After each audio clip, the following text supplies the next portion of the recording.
Hi friends, we are in the module number 3 energy systems, and under this we are in fuel cells.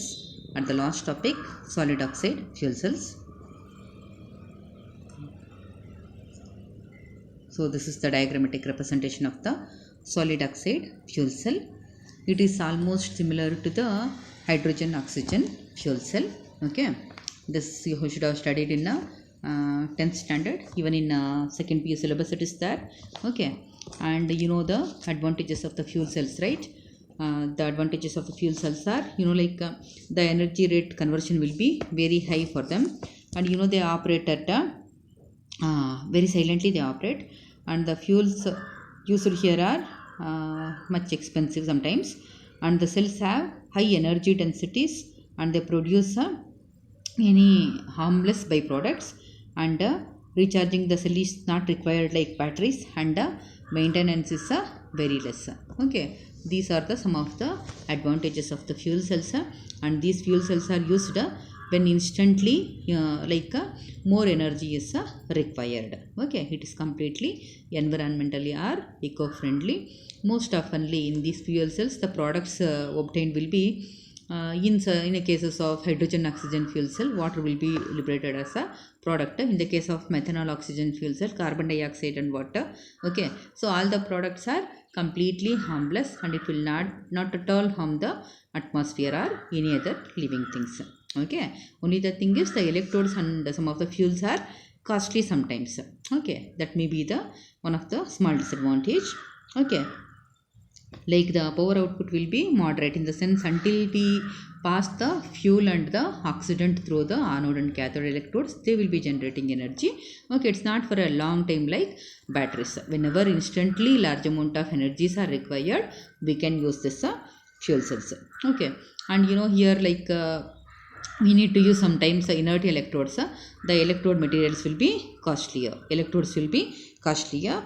And one more thing is when we use gaseous fuels, no, they must be under pressure. Okay, when the pressure is reduced, no, the efficiency will be reduced. Okay, that we can say as one more disadvantage.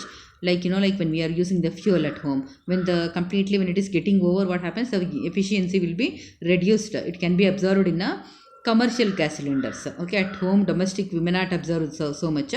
In commercial gas cylinders and all, when the gas level is becoming reduced, no, the efficiency also will be reduced. Like that, here the fuel must be stored under pressure. Okay, when the pressure is reduced, even the efficiency of the fuel cell will be reduced. Okay, this is the typical diagrammatic representation of the solid oxide fuel cell. Here no hydrogen and oxygen are used. Hydrogen is fuel and oxygen is the oxidant. Here it's same like hydrogen oxygen fuel cell. In the typical hydrogen oxygen fuel cell, hydrogen and oxygen are used, and there the KOH electrolyte is used. Okay, here it is differentiated. It is differentiated only due to the here the solid oxide electrolyte is used here. Okay, so it is given separately. Okay, only the difference is electrolyte used here is different, nothing else. Okay, so the reactions will be here. When the hydrogen is reacting with the oxygen, water will be liberated. Okay, with the energy. Fine. So this is one of the advantage where water is not there. When these fuel cells are used, okay, the water can be utilized. Okay, when hydrogen and oxygen are reacting, it is giving energy with the water. The water generated can be utilized. Okay, so in this solid oxide fuel cells, the anode here it is made up of cobalt and zirconium oxide, and the cathode now it will be strontium doped with the LaMnO3. Fine, and here I told you hydrogen is a fuel and the oxidant is oxygen. Okay, and the electrolyte you used here is zirconium oxide ZrO2, which is doped with the yttrium oxide. Zirconium oxide and yttrium oxide electrolyte is used here, solid electrolyte. Okay, just one of the advantages. Like if the electrolyte is in a liquid form, the fuel cell or battery need to be it should be strongly packed, right? Otherwise there is a problem of spilling of the electrolytes. Okay, but in the case of a solid electrolytes, that problem will not be there. Then will never be any problem of a leakage of the electrolyte. That is one of the advantages. even these will be very good conductors like other electrolytes. Okay, no problem with this. Okay, only the thing is like it is advantageous compared to the other liquid electrolytes. Okay, there are chances of spilling or leakage of the electrolytes. As the electrolyte here is in the solid form, there will not be any problem of spilling or leakage problems will be there. I think it's clear. Very simple.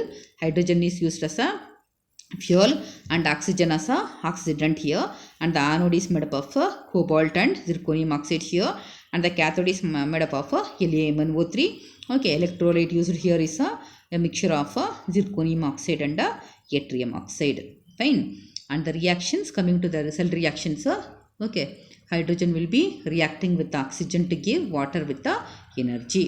Okay, this is about the fuel cell. Fine.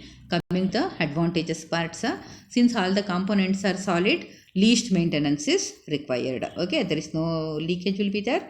Okay, so no need to maintenance problems and all. Least maintenance required, and electrode corrosion is eliminated as it operates at a high temperatures. Okay, as it is operating under high temperatures.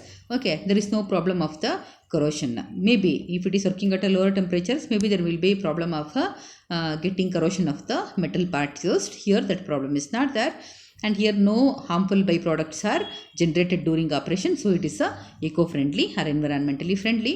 And coming to the disadvantages of this fuel cell, high cost and fabrication. Okay, the electrolytes and the fuel materials will be sometimes costlier. Okay, and the fuels used must be free from sulfur. Okay, free from sulfur, and it must be under pressure. Okay, sulfur means if any impurities are present in the fuel, it will be decreasing the efficiency of the fuel. So the fuel used in the fuel cells must be completely pure. It should not contain any impurities like sulfur or nitrogen. And applications of this fuel cells are, it is used in power systems of vehicles, trains, ships and all, and electric supply for residential and industrial utilities. Once again, the general application for the fuel cells are wherever the energy is required for short time, most oftenly the fuel cells are used. Okay, so this is the end of this chapter. Last topic was left out, so that was over. I think it's clear. Okay, so we'll be meeting with the new topic shortly. Until then, thank you.